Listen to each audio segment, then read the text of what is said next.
You think you know Adolf Hitler. You've never seen him like this before.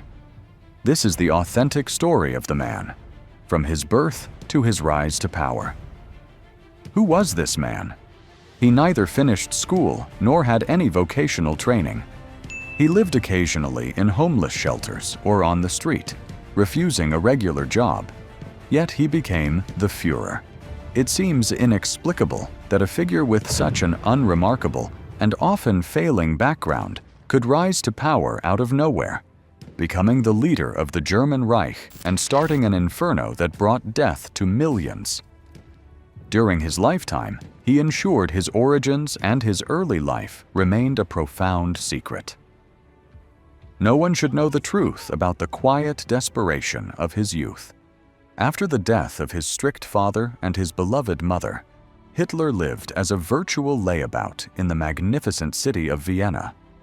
Twice rejected by the prestigious Academy of Arts, he painted cheap postcards and small watercolors to support his meager orphan's pension. To avoid mandatory military service in Austria, Hitler moved across the border to Munich. When the Great War began, he volunteered immediately for the Bavarian army, becoming an ardent and passionate German patriot. For the first time, he felt he truly belonged somewhere. Our story, however, begins in Braunau am Inn, the small Austrian border town where, on April 20th, 1889, a terrible disaster for hundreds of millions of people worldwide was born. At Easter time, at about 6:30 in the evening, Adolf Hitler was born in a small apartment on the top floor of the Palmer Hotel. Adolf was the third of his parents' 6 children. Tragically, he and his younger sister, Paula, were the only ones to survive beyond childhood. His mother, Clara, was 28. His father, Alois, was 51, a considerable age difference. When Hitler was 3, his father, Alois, a respected customs inspector, was transferred, and the family moved to Passau, on the German side of the border. It is worth noting that he spent 3 years in Bavaria, which is why Hitler later spoke a distinct dialect typical of Lower Bavaria. The family life was a study in contrasts. The father, Alois Hitler, was a grumpy, reticent, and authoritarian old man, a staunch German nationalist, but also a stern patriarch. His mother, Clara, was described by those who knew her as loving, kind-hearted, and deeply religious, often suffering silently under the weight of her husband's temper. The relationship between father and son was defined entirely by fear and conflict. Hitler once stated, "I never loved my father, but feared him all the more." His sister, Paula, later corroborated this troubled dynamic, recalling that, "My brother Adolf provoked my father to such extremes that he was beaten almost every day."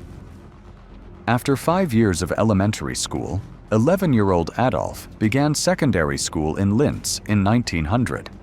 His academic career was instantly marked by failure. He was forced to repeat the first year due to chronically poor grades. His French teacher, Dr. Edward Humer, remembered him as a scrawny, pale boy, talented in some areas, but fundamentally rebellious and lacking in self-control. The atmosphere in the school was dominated by a virulent pan-German nationalism among the teachers, with many openly admiring Bismarck and the newly unified German state Adolf. Absorbing this environment, also became a great fan of Bismarck and the greater German ideology. The quiet, tense life of the Hitler family in Leonding lasted only a few years. The head of the family, Alois Hitler, died suddenly and unexpectedly of a heart attack in January 1903. Alois left his modest savings to his 4 surviving children, including Adolf, to be paid out when they came of age. This modest inheritance, combined with an orphan's pension, allowed Adolf to avoid immediate work. His widow, Clara, moved the family to the nearby city of Linz, hoping to provide better educational opportunities for her children. In a strange, almost unbelievable coincidence of history. Two students who would later shape the 20th century posed for a class photo at the same Linz Secondary School in 1903. Adolf Hitler and Ludwig Wittgenstein, a factory owner's son of Jewish descent. In 1904, due to his persistent bad grades, Clara Hitler had to send Adolf to the state secondary school in Steyr, 40 kilometers away. Looking back at his school grades, the pattern was clear. He had marks of insufficient in German and mathematics, but alone commendable in freehand drawing. After 9 years, Adolf Hitler finished school without graduating. For the following 3 years, he lived in Linz on his mother's pension, not really doing anything of substance. Many relatives came to consider the young Adolf worthless. In 1907, a determined Hitler talked his mother into allowing him to travel to Vienna. His goal was clear. He wanted to apply for admission to the general painting class at the prestigious Academy of Fine Arts. He was immediately captivated by the capital, running from one historical site to the next. He wrote that the city affected me like a spell from the Arabian Nights. But the fantasy was short-lived.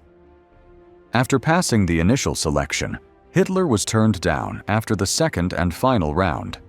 The classification list simply noted, "Few faces, test drawing unsatisfactory." Upon his return to Linz, deeply disappointed by the rejection, Clara Hitler was struck down with a serious illness. Adolf, for all his rebellion, devotedly took care of his mother at home. Dr. Eduard Bloch, the family's Jewish physician, noted that the boy lived entirely in his own world. Clara Hitler died in the night of December 21, 1907. In the spring of 1908, Adolf Hitler began his new life as a pauper in the metropolis. His small inheritance had to cover both his cost of living and his dwindling dreams. This uncertain, isolating existence marked the start of the crucial years Vienna, failure, and the seed of hatred. The city that surrounded the young, failed artist was a hotbed of tensions, a contradictory center where anti-Semitism was not a fringe whisper, but a loud and potent political argument. When Hitler failed to realize his artistic aspirations and was forced to survive in miserable guest houses and charity kitchens, he found not only failure, but also a culprit. He began to absorb the existing currents of racial hatred, convincing himself that behind his personal artistic failure lay a secret, external enemy that needed to be fought. The man who taught him how to weaponize this hatred was Karl Lueger, the charismatic mayor of Vienna and an avowed anti-Semite. Lueger was a master populist who blamed the Jewish community for the ills of modernity, speculation, and moral decay, and in doing so, he won elections repeatedly. From Lueger, Hitler learned a critical lesson. Anti-Semitism was not merely a personal prejudice, it was a devastatingly effective political tool. It could move masses, win votes, and, most importantly, build power. While Lueger only used words, his disciple, Adolf Hitler, walked the streets reading anti-Semitic pamphlets, nurturing the obsession that transformed his personal failure into a monstrous racial creed that he would later convert into a machine of extermination. This period in Vienna transformed the failed artist into the man who would dedicate his life to a racial war. We have explored the first 2 decades of Adolf Hitler's life, a journey from a small Austrian border town to the bustling streets of Vienna. We have seen the dynamics of his troubled family, the impact of the loss of both parents, and the crucial years where personal failure and deep-seated political resentment combined to forge a man who stood on the precipice of history. This narrative ends as he departs for Munich, seeking a new start, just as the drums of the First World War began to beat. The exploration of historical figures and the environments that shaped them is essential for our understanding of the past. By examining these origins, we gain a clearer, unvarnished view of the path that led to one of the most transformative and tragic periods in modern history.